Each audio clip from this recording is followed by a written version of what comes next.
Hey everyone, Marissa here and welcome back to another video. Today, we're doing something kind of special, at least it's special to me because this week marks 10 years of this channel existing on YouTube. As you might be able to tell based off the fact that my first video of the year is going up in March.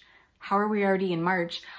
This year has already gotten away from me and I'm not sure how I feel about it yet. It's been a wild ride already and we're not even done with quarter one. I honestly had grand plans for January. I had about a week off around Christmas and I spent a lot of it plotting January content, brainstorming, drafting videos, and then just completely ran out of time and forgot that January is actually the most insane month of the year at work and that my energy bucket for other things is very low during that month. So needless to say, I've gotten a little bit off track, and while I knew that I wanted to make a video for 10 years, I knew it was coming up, I didn't really have the time to like prep anything more elaborate or fancy or anything like that. Though to be completely honest, I don't think anyone could describe any of my videos as elaborate or fancy, so maybe we're just staying on brand. Yeah, let's spin it that way. That sounds better. So for today's video, we're gonna keep it casual, just do a little chatting, a little reflecting on the last 10 years of Littlespider9. And I will warn you, I wrote out my thoughts this morning and they were longer than I was anticipating. So grab a drink, grab a snack, put me on in the background if you need to, and let's go ahead and get into it. So when I started uploading videos to this channel, I was about 21 years old and it was, I wanna say, my junior year of college, and all of my friends had decided to go study abroad for the year in Europe. Now, as they had all left for the year, I suddenly had a lot more time on my hands and I kind of used that spare time to get really into watching YouTube. Very productive, I know. Now, because this was 10 years ago, the landscape of YouTube was incredibly different. I would say it was far more creator focused than content focused, if that makes any sense. And this was also pre-influencer as a career, or rather the advent of influencer as a career, if you will. Some of the people I started watching right off the bat were definitely Charlie Is So Cool, like definitely the Vlogbrothers. I got really into like the early beauty community, so channels like Essie Button or now Estee Lalonde, Miss Glamorazzi or Ingrid Nilsson. And then I want to say it was either through the Vlogbrothers or through one of the British lifestyle vloggers that I used to watch that I discovered Sana of Books and Quills, who I think a lot of booktubers of my era can really credit for like bringing us into what at that time was a very small community. At the time of discovering Sana's channel, I had not once considered posting myself to YouTube. I just considered myself an avid viewer. I was blogging my college experience at the time, so I think I had filmed a few like short videos, like monthly favorites or like things I enjoyed in San Francisco to post on the blog because that felt relevant. But I don't think it was until I saw Sana's videos and realized that there was a whole bookish community on YouTube that I was like, hey, I'm an English major. I love books. I love reading. I could post about that. And honestly, I don't think I would have ever started posting if I hadn't had one, more spare time, but two, hadn't discovered such a small community on YouTube that it felt safe. And when I say a small community, I'm talking Booktube was teeny tiny at the time. We had Sana and a handful of other really well-established channels already. But Booktube was literally so small at the time that there was a channel called Lizzie Books and she used to do Booktube news. And I don't remember if it was every week or every other week, but the community was so small that she could literally cover every large topic of conversation going on in the community, because you could actually watch everybody. It was teeny tiny compared to how it is now. And surprisingly, as somebody who is typically very paralyzed by the planning process that goes into any kind of new project, I kind of just said screw it and jumped in and started posting content. Was I good at it? Absolutely not. Are my early videos cringy? So cringy, like so incredibly cringy. They are, for the most part, all still up. I have, I think, unlisted a few of them just because the cringe was too strong. But it was a real learning experience. And again, because it was a small community at the time, it felt like a very safe space to just kind of like throw shit at the wall and see what stuck. I never had good lighting. I filmed on like really old point and shoot cameras. I remember at one point I filmed a 45-minute video with a camera that had no ability to turn. So I didn't know that for 45 minutes I had zoomed in this close to my mouth. And I had to reshoot the whole thing, and it was highly demoralizing. It was also so very exciting because I was getting exposed to readers from around the world with very different tastes than I had ever had. And I think it was a real time of growth for me as a reader because I had, up until that point in my life, been reading for fun. Yes, as a child, I was an avid reader. I read a lot of fantasy and a lot of like Laura Ingalls Wilder and like kind of middle grade chick lit, if you will. But I had always been reading off reading lists because I had been a big English kid in high school. I was really into all of the books that I read for honors classes and AP, and then I went straight into an English lit degree and basically had no time to read anything but my coursework because I was reading sometimes 4 to 5 novels a week. So Booktube at the time was like a real breath of fresh air because I was like, wow, look at all of the different books that are out there. Look at all of these random categories of books, all these random genres and styles that I had never thought to explore, or that I don't know that I ever would have come across if not for Booktube. I will say that when I first started posting videos about books, I definitely leaned more into the YA middle grade side of things, simply because that's what everybody was talking about, that's what was popular, but also because back when I last got to just kind of read for fun, that was kind of what I was reading. But as a young adult discovering the Booktube community, I honestly don't know that I would have been as into Asian American lit as I am now without Booktube. I 100% know I would not have ever discovered my love for nonfiction. Shout out to Olive. Like, honestly, I love nonfiction a lot now, and I don't know if I would have discovered that without her and Nonfiction November. I learned a lot about fabulous fiction from watching early Mercedes videos, and then Katie from Books and Things. I did not have to take a Victorian Lit class. That was not offered at my college, but I learned everything I know about Victorian Lit from her. And if I had not discovered Booktube, I honestly think I probably would have ended up being like a crime, commercial fiction, and occasional fantasy type person. I don't think I would have been aware of all of these different stories and authors and publishers. And that seems like a sadder version of me somewhere in an alternate universe. If I did not anticipate how much Booktube would influence my reading habits and taste, I 100% could not have anticipated the opportunities that have come with running this channel. I should say that not all of these opportunities came to me at the same time. They all kind of hit me at different subscriber levels and different levels of engagement on my videos. For example, the first time I ever received an email from a publisher saying, hey, you know, I'm a marketing assistant. I've seen your channel. I like what you have to say. Think you might like this book. Can I send it to you? You can review it if you want, but like, I would just like to send it to you. I was kind of mind blown. I was already aware of ARCs because I had worked at an indie bookshop in high school, and that was actually one of like the perks of the job, is that my boss used to let me take home ARCs to read through so that I could tell her like which ones I thought we should purchase for the shop.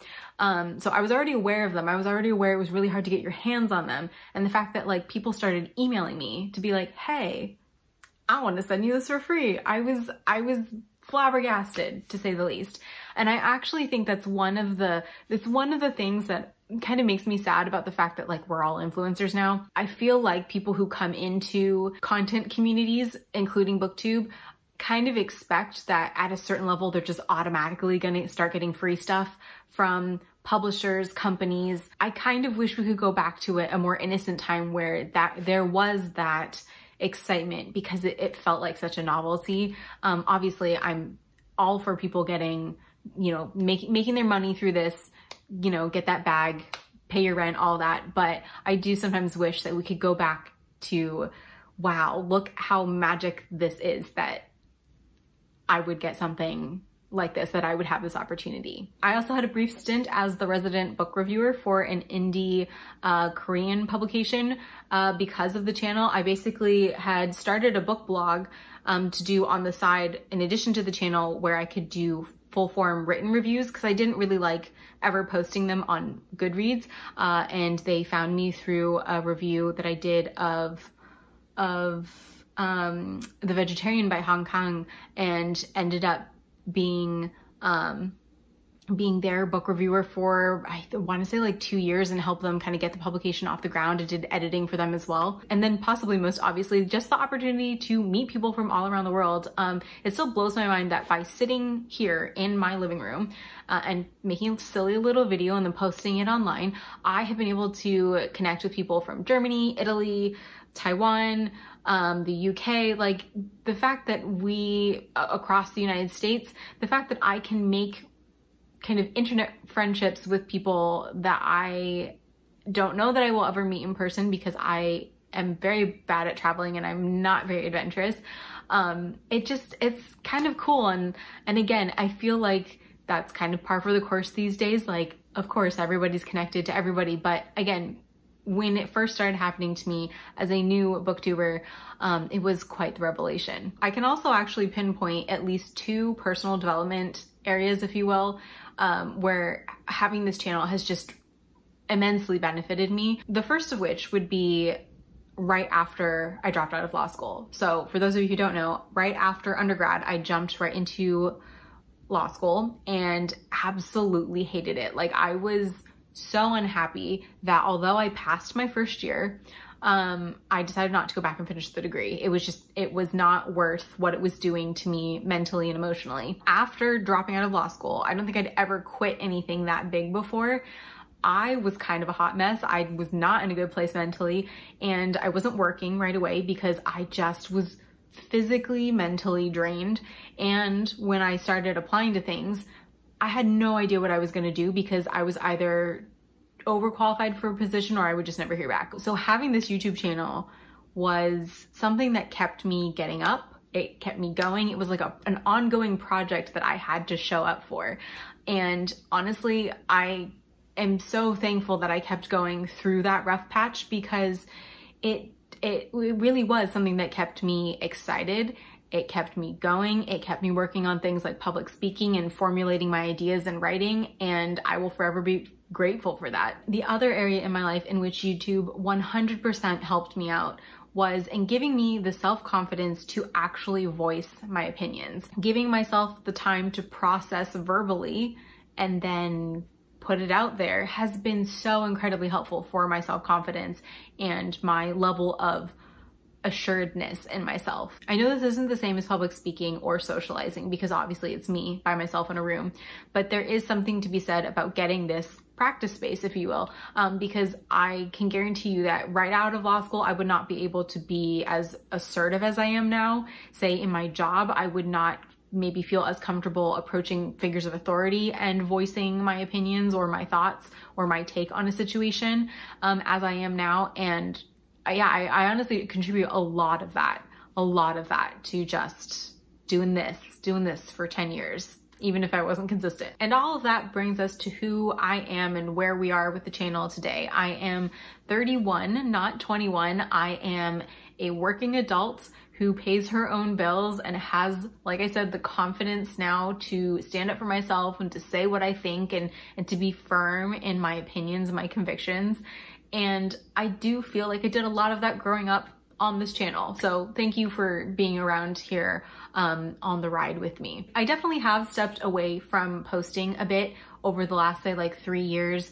Obviously, it's been a bit of a weird time here on Earth in this timeline, what with the pandemic and all, and just like other life changes I've had going on in my personal life. I still don't really feel like I'm ready to like fully let go of the channel, so I'll probably still continue to post here or there. At the moment, my goal is like 1 video a month because I thought I was gonna be able to do like 2 a month, but bro, like it's March and this is my first video, so we're not gonna put that kind of pressure on ourselves. These days, most of my content creation and or creative energy has been going towards my Etsy shop. Shout out Littlespider9. The shop link is always in the description box below if you're interested. Obviously, I draw all of the art for the stickers and the cards, and then I've been dabbling in like Reels and TikToks. I'm not super good at those yet, but it's kind of a fun new challenge and totally different, like both the same and totally different for making YouTube videos. So if you're ever interested, I'm just Littlespider9 everywhere. I'm also in a weird place with my reading right now. I honestly don't know if I've been in a 5-year-long reading slump or if this is just what my reading looks like now. Because obviously I've grown up, as we've discussed in this video. I'm not the same person I used to be. So why would my reading be the same as it used to be if everything about my life is very different? Yeah, I don't know. I'm still trying to figure that out. I will say I am eternally grateful for those booktubers who got me into reading audiobooks, because that's kind of the only thing keeping me reading right now. And this year I'm also hoping to kind of dabble in ebooks a little bit more, because I was having some, I have like long standing sciatic issues, and I was having some of that pretty bad last year, and found that reading like on my Kindle was really helpful, because it's light and it allows me to lay flat on my back and it holds it above my head. So I might be exploring ebooks a little bit more this year. I'm also, for the first time after many years of wanting to collect more books and have a personal library, I'm starting to feel a little overwhelmed by my owned TBR. Because I'm now tracking everything in Notion, I have a whole